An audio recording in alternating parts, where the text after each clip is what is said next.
Today I am very glad to welcome Dr. Jodi Richardson to the podcast. And so welcome. Thank you. Thank you for having me. And where are you in the world? Just so we have a sense of place. Yes, I am on the beautiful Mornington Peninsula, which is about an hour south of Melbourne in Victoria here in Australia. And what's the weather like today? Very hot. Yes, we're approaching, I think, 38 degrees Celsius today. Yes. So, yes, it's a pretty warm one, but I'm very lucky to have some cooling in the next room, not in this room, but it's sort of filtering through a little bit. Yes. Okay. So for American listeners, that would be close to 100 degrees. So a very hot day, a very hot day. Yep. Yes. Okay. Tell us a bit about your background. My background has, I guess, all been a pathway towards where I am today with the work that I love to do. And whilst it was a bit tricky along the road, nothing's ever wasted. I've really learned in terms of professional career paths and the steps that we take and the changes that we make. That's so true. So true. It's really, it can feel on the way, on the road that, there were times that I felt like, I'm not quite sure if this is right for me, but I really did learn that everything that I've done has really contributed to the work that I can do now that gives me such a sense of purpose. So, so I started off as a teacher and absolutely loved teaching. I was a secondary teacher.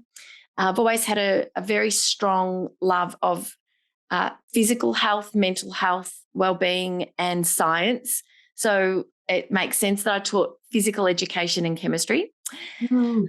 But when I was teaching, I started to have some real struggles with my own mental health. I was developing major depressive disorder, but didn't understand really enough about my own mental health and what could really, contribute to these kinds of problems that I was having. And so and that's often true. I mean, I think so often we end up struggling and not quite understanding what our struggle is and what it's about. So that's, I appreciate you bringing that up. Go ahead. It's so true, Jean, because I look back now and I think how devastating and difficult it was to be crying all the time and feeling so sad when the circumstances of my life were on face value pretty sensational, and it just didn't compute. It didn't make sense, and ultimately learned that I'd been living with undiagnosed anxiety for pretty much my whole life. And so I left to work for a national mental health organisation here in Australia called Beyond Blue. Mm-hmm. And ended up going back and doing more study and various other steps, which have ultimately kind of led me to where I am now, which is as a professional speaker, traveling the country, talking to professionals, talking to school communities about anxiety and mental health and well-being. Mm. And I've written a couple of books and have my own weekly podcast, and I feel as though nothing was wasted, none of the suffering. It brings meaning to the suffering that I went through. Yes. And I can use my own experiences plus everything I've learned sort of as an academic and as a professional, and combine that to sort of really make a difference for other people. So I can hear you when you say that. It certainly has meaning for me, because there have been times when I've been through struggle and or felt like some years were dead ends, and then later realized the compassion that might come from that, or the understanding, and also being able to connect with other people who are in that space now. And so I think having gone through that, having those lived experiences, allows you to see and hear people in much deeper ways than if you hadn't been through those situations. Very much so. It's one thing to kind of intellectually say, I've learned that anxiety is difficult to live with. I know from an intellectual point of view what the signs and symptoms are of depression, and I might have felt sad once or twice, but when you have lived through major depressive disorder, and I mean, I still have anxiety. Anxiety is still very much a part of my life, and I think it really does make a difference. And I know that the people that I work with, and I know for yourself as well, Jean, that people really appreciate that you are coming to them and talking from a position of genuine understanding. And it also gives people a lot of hope because they can see someone who's been through some really significant mental health challenges and who's come through it. And I think all of that really makes a difference, to giving people hope and confidence and empowering them to be able to continue to move through on the journey that they're on as well. Yeah, I agree. And I think it gives them a sense of safety and trust because they understand that your experiences may be a little different, but at the same time, you have a deeper, genuine understanding of what that is like. While there are times when symptoms, it may be hard to come up with words to describe what you're feeling. Now, when you were dealing with depression, was that postnatal? How did that develop for you? What was your experience of going into that? Was there any particular events that led into that? There really were. And so this was pre-kids. And I had, looking back, I can see that the anxiety was there since the age of 4 is when I can, look back and sort of track it back to. So I was in my mid-20s. So I'd been living with sort of, I guess, a nervous system that was more or less in fight or flight most of the time for nearly 20 years. But it was precipitated by the death of my father-in-law, who at the time, Peter and I weren't married. We've since been married in my mid-20s. And what happened was, and I can reflect on it now so clearly, Peter wasn't raised to be one to express emotion outwardly. And so he wasn't crying and expressing how he felt. And I was very close with him, very close with his family, and devastated at the passing of his dad. And of course, when somebody passes away, it also makes us reflect on our own family and put ourselves in the shoes of the people closest to them as well. And so because Pete wasn't really expressing how he was feeling, or he was managing it in his own way, I withheld how I was feeling because I didn't want to be crying on the shoulder of the young man I loved whose dad had just passed away, having him console me. That just seems so wrong. And so I think that was a bit of a perfect storm, really. And the sadness just developed to the point of view where I was at school as a teacher, just unable to control the tears. And I took myself to the GP saying, hey, look, on the face of it, I've got a job I love. I've got a partner I love and who loves me. I've got happy, healthy family. Yes, there's been a loss in the family circle, but on the face of it, everything was pretty awesome. And yet I was miserable and couldn't stop crying. So I went to the GP and it was such a turning point. Yeah. And it takes a lot of bravery to speak up and say, hey, I'm struggling here. I don't quite understand what's going on. But yeah. Yeah, it did develop when I did have the kids. I did have postnatal depression for both. And that, because it's one thing to be going through a major episode of depression when you don't have great responsibility for others. I mean, I was a teacher, but I took some time off school. Being a parent and being it's a whole different terribly thing. Depressed. Oh my goodness me, that was just a whole nother ball game. So that was very, very hard. And I was actually hospitalized with my daughter, with my baby girl, the second time around because I just wasn't coping. So tell me about, just for reality of people who might be there right now, before you were hospitalized, what was your day or week like when you were in that state? Just so somebody who might be in that situation now can sort of hear that. Yeah, so when an absolute pure exhaustion was one of the things that I was experiencing, hypervigilance around so there was this health anxiety developing around my little bubbas as well, that a tiny little rash that I'd seen before with maybe a previous period of a virus or something, I felt was going to be an absolute catastrophic symptom of something. And so I thought it was, would be terminal. So I was constantly at the GP. So it was really manifesting in that health anxiety around my little bubba. and an inability to switch off, Yes. lots and lots of tears, and I wasn't able to enjoy my little bub. I wasn't able to enjoy her. I'm thinking sort of the experience with her, and lots of obsessive thoughts about harming my babies. I had those thoughts with both babies, which is an expression of OCD, which can come through particularly for mums in the state of mental health that I was in. Mhm.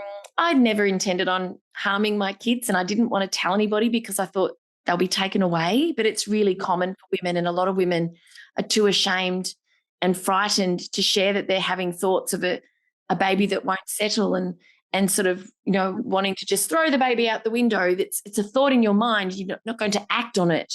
Yes. It's very, very frightening when your mind is going to those places.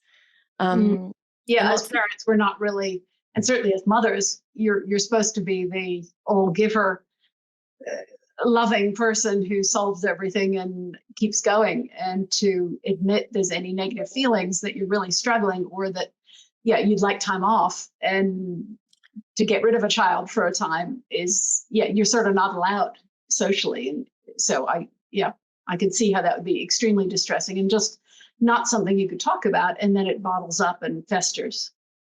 It does, and you feel terrible. You feel like, what sort of mother am I to be having these kinds of thoughts? And it's a real sign of great distress, but you keep it to yourself. Mhm. And ultimately, I was just in tears all the time, and I was functioning. I was still getting everything done. My children missed out on nothing. They had everything. Every need was met, but it was to the absolute detriment of my own mental health, well-being. I wasn't eating well, and ultimately, I got a place in a mother and baby unit, which is really just about the mum. Yes, sure. Yeah. You take your baby, and the beautiful nurses take brilliant care, and you're still with your baby a lot. Sure. But Yes. Yeah. with sleep, you get art therapy, which is something that I've mentioned to you before. We had counselling. We talked to one another. We started to open up about what we were experiencing, and we got the sleep we needed every night because the nurses settled the babies and just brought them in for feeds and Heaven. Yes. heaven. Yeah. And they even offered us a sleeping tablet, which the first night, because you feel so vulnerable because you're in this hospital environment, you've got strangers all around you, you're with your precious little bundle. And the first night they offered us all a sleeping tablet as an option to get a good night's sleep, and we all said no because I just wanted to be alert and awake. And after 24 hours there, and the love and the support and comfort, warmth and safety I felt, I'm like, yes, please give me the sleeping tablet. I need the sleep. Yeah, because you have to check out the environment. Is it safe to be offline for a while? Exactly. And once you know it's safe, it's like wonderful, great. But Yes. yeah, you need to know that first. So I can certainly understand that Yeah. choice. And Yeah. how did things move from there for you? It was a really rough time. They recommended strongly I take medication. I did not. I chuckle because I asked them to show me the medical journals. I asked for data on the impact of the medication on breastfeeding infants because at this stage I was a PhD and very across research and everything. I chuckled because I must have thought, oh my gosh, this woman. Yeah. They told me that the medication wouldn't impact my breastfeeding daughter, but I asked to see the evidence sort of for and against, and decided in the end that it was too anxiety provoking for me to take the medication and breastfeed. And so I opted not to take medication at that stage. I did later, and it was an absolute life-changing decision. So it was back into normal life, I suppose. And I had better skills at settling and managing kind of her sleep, which boosted my sleep. I asked for more help. And as her sleep improved, my sleep improved, my mental health improved slowly. Plus, I got back into exercise, which made a big difference as well. So it feels like quite a blur, nearly 14 years ago now, and very glad to be in a position where I can talk about it and share what I went through, knowing that for women who are in that situation now, there's just so much more online support. There's just so much, it's a more normalized conversation around these challenges. And that I really do hope women listening feel like there's someone that they can turn to and share how they're going, really going, and get help sooner rather than later, because things don't get better on their own often when you're at that point. No, that makes a lot of sense. Yeah, gotcha. Yeah. And tell me a bit about the services that you offer to women. Oh, yes. Well, I just love working with women and with organisations and with schools. So really the way that I guess I do the most work, the bulk of my work and the way I can have the most impact is through my work as a speaker. And so I will work with different groups depending on who invites me to come and speak to their community. And so it may be in a school working with teachers to support them with their own mental health and wellbeing, or help provide professional development for them working with students with anxiety and challenges with their stress. I speak to parent groups within workplaces and also within schools, and at retreats and events and the like, as well as for corporate groups. So I'm very, very lucky. I don't know when this is going to air, but in 2 more days, I'm flying to Noosa, which is a beautiful destination in Queensland, which is one of our northern states. And I'm flying up to deliver a presentation and work with a big group of people from a corporate organisation. And it's just such a joy. It's just such a joy because I know when I've worked with groups of people, they have a different perspective, a different way of thinking about their own mental health and wellbeing and new skills. So aside from that, there are 2 books, Anxious Mums and Anxious Kids. So Anxious Kids is for sort of families to read. Anxious Mums is for mums. And my weekly podcast, which is called, well, Hello Anxiety. Oh, and you were a guest for me. So it's nice to be I was on the other side. So a yeah. wonderful conversation. Yeah. And with anxiety, just to go into the defining sort of the size of the problem, anxiety and depression are, as my understanding, they're the biggest mental health issues that people come to ask for help with. Is that correct? Anxiety is the biggest. It's been said to be the common cold of mental health conditions, but it's certainly a whole lot more serious than a common cold. Yes, it's the rates, the prevalence, I should say, of anxiety during the pandemic doubled among children and adolescents, certainly among parents and adults. There were increases, but I'm mostly across the data for the kids and what happened for them. But it was a very, very difficult time. And because anxiety is driven by uncertainty, that time in our lives was obviously ripe for a whole lot of stress and anxiety to be an issue. Here in Australia, 1 in 3 women will have an experience of debilitating anxiety in their lifetime, 1 in 5 men. It's more of a challenge for women than men in general. But when women are struggling, it's really hard for their partners as well, whether the partners be male or female. Yeah. So it's really, it's something but it's also treatable. As you know, there's so much that we can do. And so it doesn't have to be something that really stops people from living life to their full potential. But it's recognising it, I suppose, first, recognising that it's an issue and seeking help in the right places. Yeah. What are the symptoms that people complain with or struggle with anxiety? What are sort of the key things that come up? A lot of worries and a lot of what if questioning and catastrophic thinking, kind of going to that worst case scenario. A lot of physical symptoms. So upset tummy, feeling nauseous, headaches, tension, numbness and tingling in the body is very common. Changes in the vision, perspiring, and also just having like a dry mouth and a dry throat, which is all of that digestive system kind of shut down, which happens when we're really anxious. Breathing changes. There are a lot of physical symptoms that will show up for people who are experiencing anxiety. And if you can recognize what comes up for you when you're anxious, and you can recognize that is anxiety, you're in a good position to be able to then put a strategy into place to sort of start to settle the nervous system down. But it can quickly become overwhelming. And when we're highly anxious, it can interfere with the part of our brain that enables us to think clearly and rationally about things. Yes. Yeah. Anxiety tends to shut that down. So suddenly you can't solve the problems you need to solve because of the anxiety. It's overwhelming. Yeah. Okay. Exactly. So sometimes it can be really helpful if there's somebody to co-regulate with, somebody who you can connect with, or even a pet. My gorgeous border collie is half on, half off his bed, sound asleep over here. And pets are very, very calming and help us to regulate our nervous system. But also if there's a human around that can sort of remind you of, okay, what is it that you need? What do you need to do to help settle your system now? It enables us to kind of borrow from their clear thinking and put a strategy into place that will make a difference. Well, thank you very much. I really appreciate your sharing this time.